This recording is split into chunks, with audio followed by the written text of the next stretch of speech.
Jadi kalau belajarnya full lewat channel yang resmi, itu beliau izinkan. Dapatlah sami'a min ba'id, mendengar dari jauh.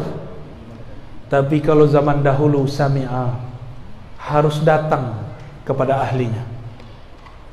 Seperti yang sering saya sampaikan, Imamun al-Bukhari dari Bukhara, Uzbekistan, datang ke Makkah sekedar mendengar hadis innamal a'malu binniyat.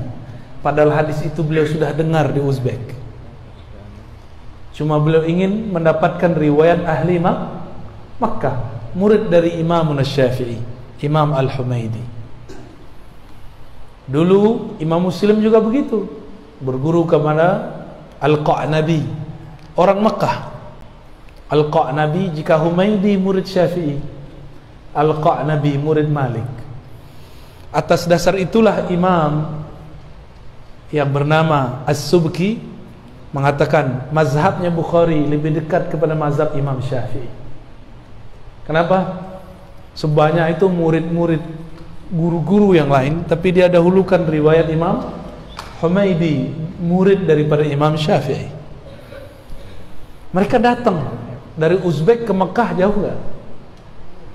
Jauh ya? Rusia ke Saudi, jauh gak? Jauh, hanya untuk mendengarkan satu hadis. Karena dengar satu hadis dapat satu cahaya, nadrah. Dengar dua hadis dapat dua cahaya. Dengar tiga hadis dapat tiga cahaya. Begitulah para ahli hadis zaman dulu berguru. Tapi sekarang mereka mengatakan baca Sahih Bukhari aja, gak usah berguru. Itu pengkhianat Imam Bukhari. Mereka telah berkhianat kepada penulis kitab Sahih Al-Bukhari. Imam Bukhari berguru, sedangkan dia tidak berguru. Inilah makna nadarallahu mra'an sami'a maqalati. Maka orang-orang yang di pesantren, jika benar dia talaqtinya, ngaji kepada gurunya, itu wajahnya bercahaya. Cahaya di situ artinya adamul huzni, tidak ada kesedihan yang berarti. Dia tahu cara menghadapi hidup.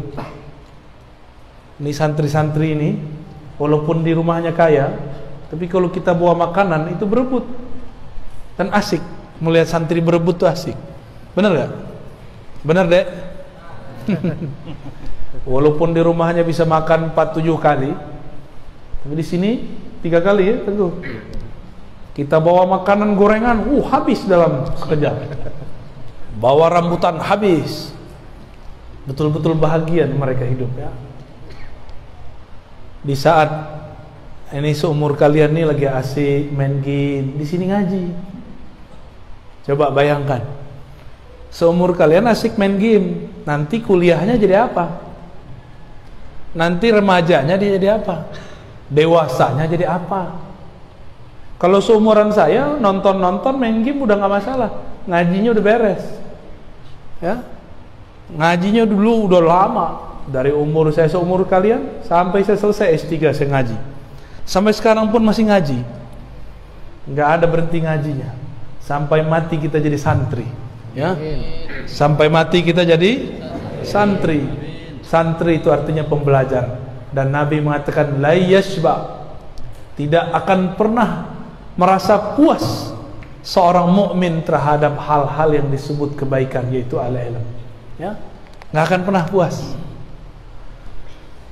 Lalu bagaimana dengan kondisi kita sekarang di Indonesia khususnya?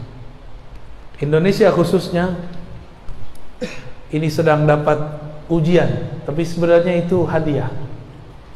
Mulai muncul pesantren-pesantren abal-abalan, nggak jelas sanad di mana, bikin pesantren.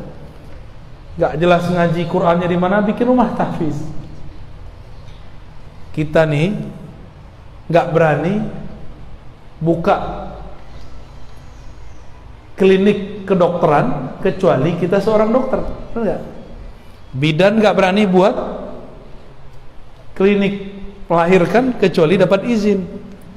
Dia nggak dapat izin dari siapa-siapa buat rumah tahfiz, kecuali dia bekerja sama dengan seorang ulama, tapi ulamanya pun asal comot, yang sesuai dengan nafsu dia.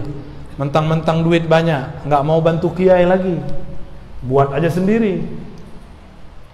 Ya, maka banyaklah hari ini rumah-rumah tahfiz tidak bersama. Orang kalau buka rumah suluk, boleh nggak tanpa ijazah? Nggak boleh. Apalagi Quran. Adakah yang lebih mulia dari Quran? Itulah kalam dari para imam kita. Laulal isnad, kata Imam Ibnul Mubarak, laulal isnad laqala man syaa ma syaa. Kalau bukanlah karena sanad guru, silsilah berguru, semua orang akan berbicara suka-suka dia. Karena orangnya nggak berguru, dia bilang, nggak usah lah berguru.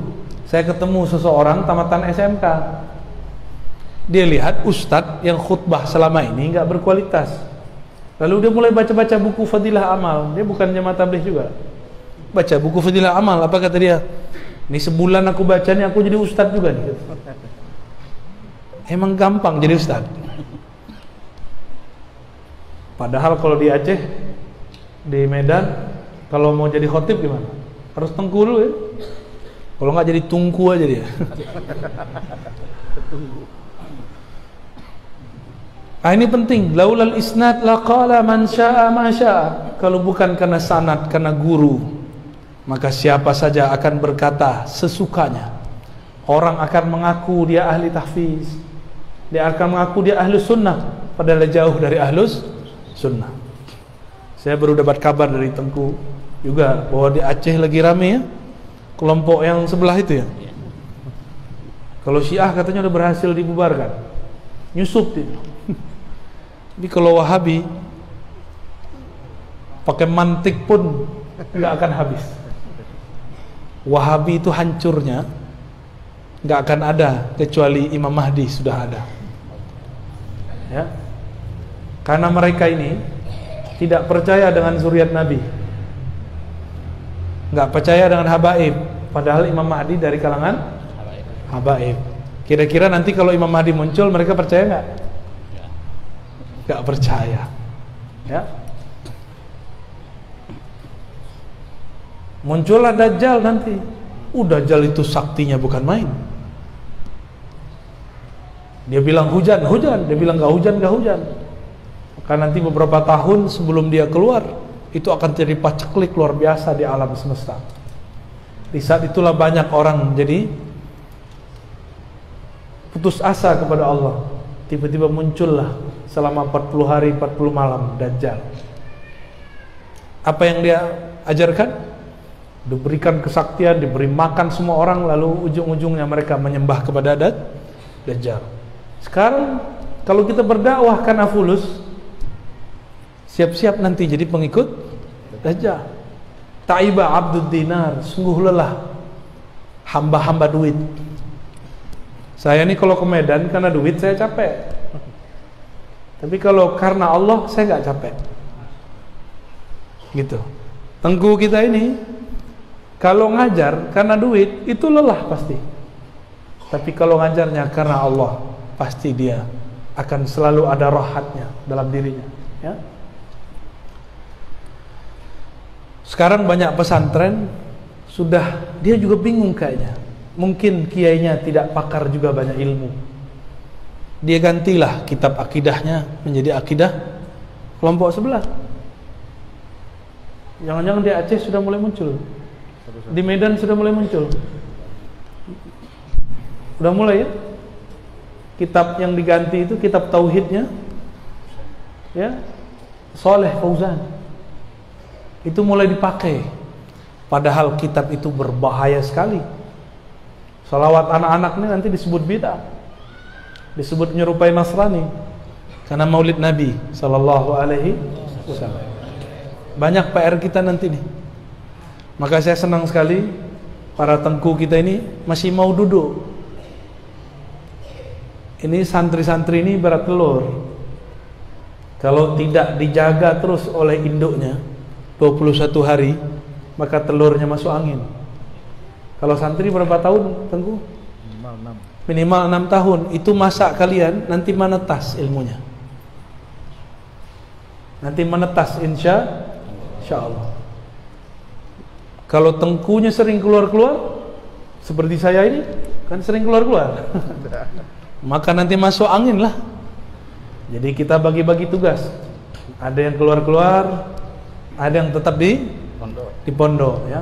Yang di luar ini manas-manasin yang di dalam ya, biar tetap semangat di dalam. Tapi saya nggak tahu juga ke depan bagaimana. Apakah nanti saya juga akan bermukim di satu tempat ya? Karena selama ini saya lama di pesantren terus keluar. Ini baru 2 tahun riwa-riwi setelah keluar. Tapi kemudian kita buat pesantren virtual, pesantren bid'ah, pesantren al-YouTubiyah. Bapak Ibu yang makan Allah, adinda, para santri, kita sebenarnya punya sanad yang sama. Jadi jika tadi Tengku Abdul Aziz, apa namanya? Abun Abdul Aziz berguru kepada Syekh Mudawali. Saya punya guru namanya Syekh Hasan Basri. Syekh Hasan Basri berguru kepada Syekh Zakaria Labaisati.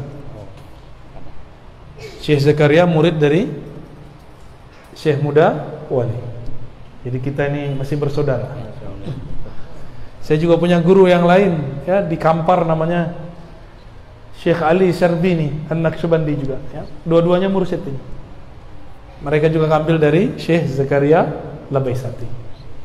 Syekh Zakaria Labaisati ini nganggap Abuya itu gurunya, tapi Abuya nganggap beliau temannya. Karena yang bisa mendebat beliau di antara orang Padang Panjang waktu itu cuma ya, bukan di Padang Panjang ya, daerah Malalo namanya. Itu cuma beliau. Yang lain tepar semua, yang lain kalah semua. Nah, beliau ini juga ahli mantik.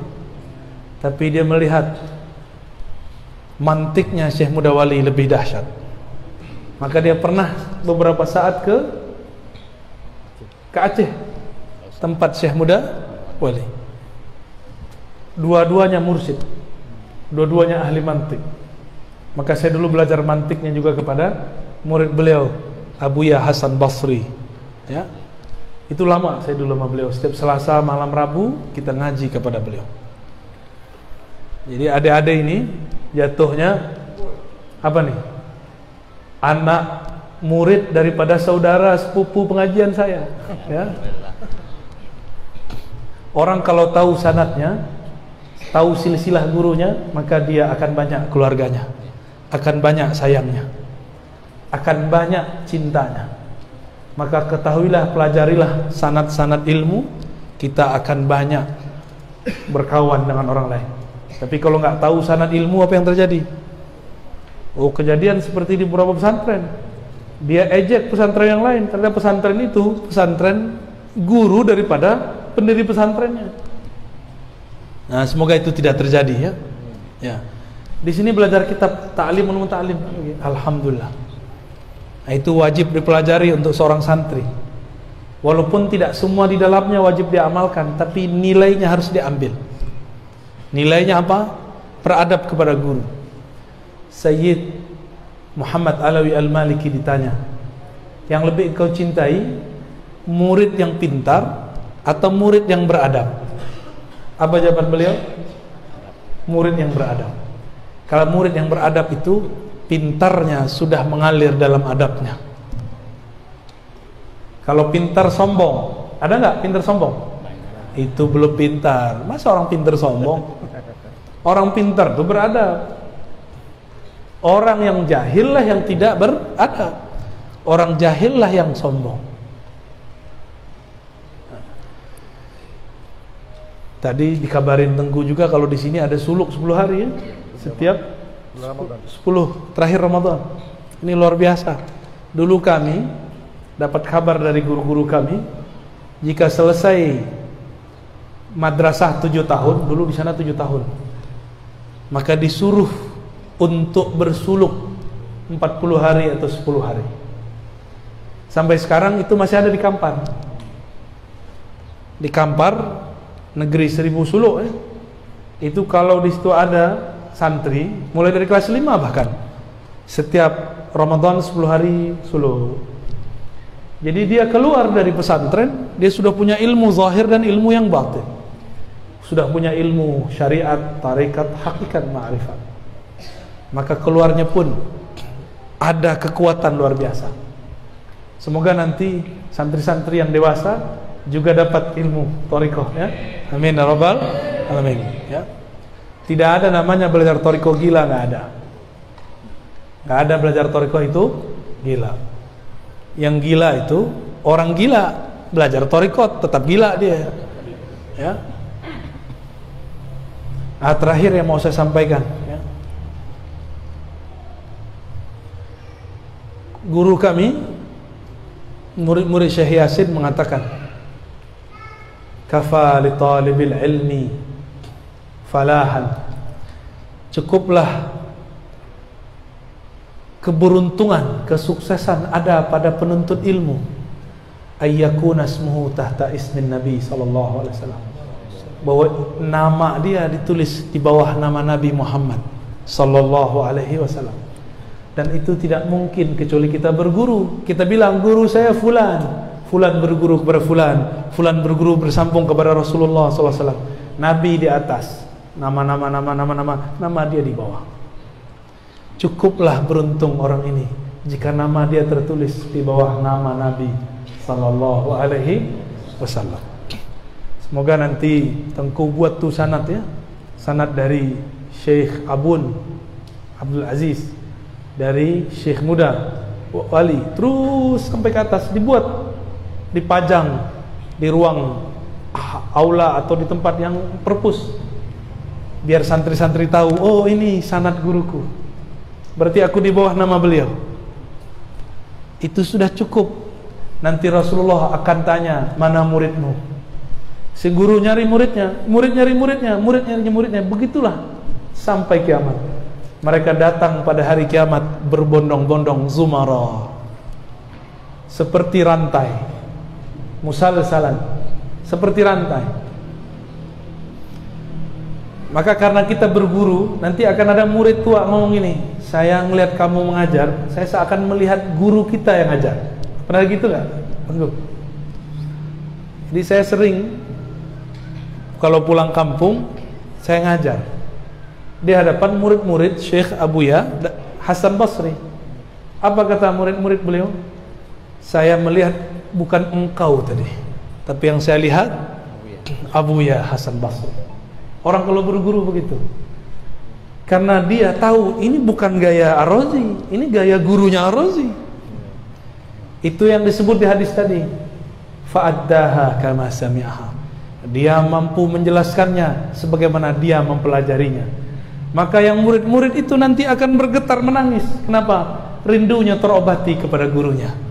Itulah yang terjadi pada sahabat Abu Bakar, Umar, Utsman, Ali, para sahabat Abu Darda, Abu Zar, ketika Sayyidina Bilal baca asyhadu anna Muhammadar Rasulullah, semua menangis, beliau pun pingsan karena teringat Rasulullah ada di hadapan.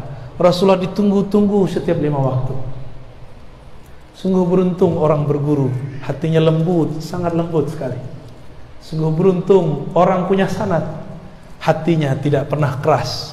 Kalau dia ngajar pun tidak pernah penat. Karena dia kalau lelah, dia cukup ingat gurunya. Gurunya semangat dulu ngajar, maka dia semangat lagi.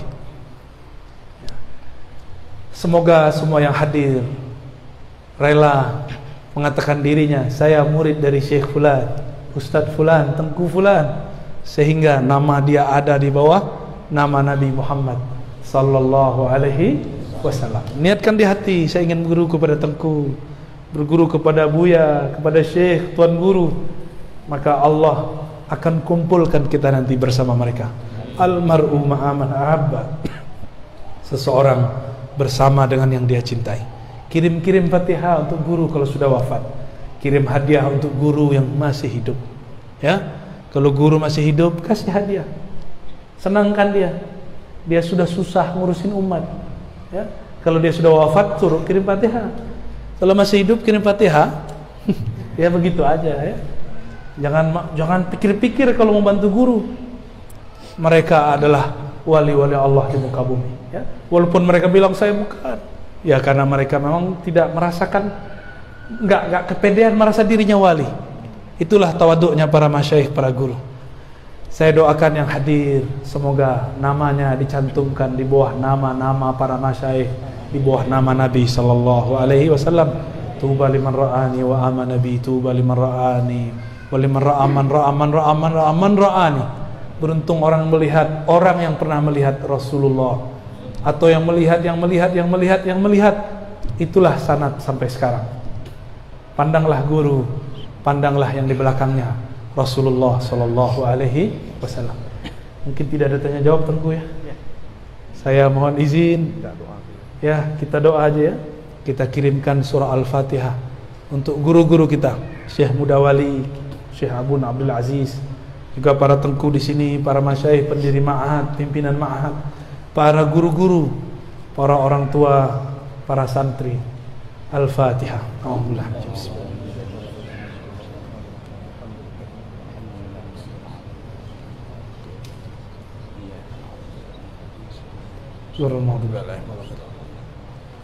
Alhamdulillah rabbil alamin.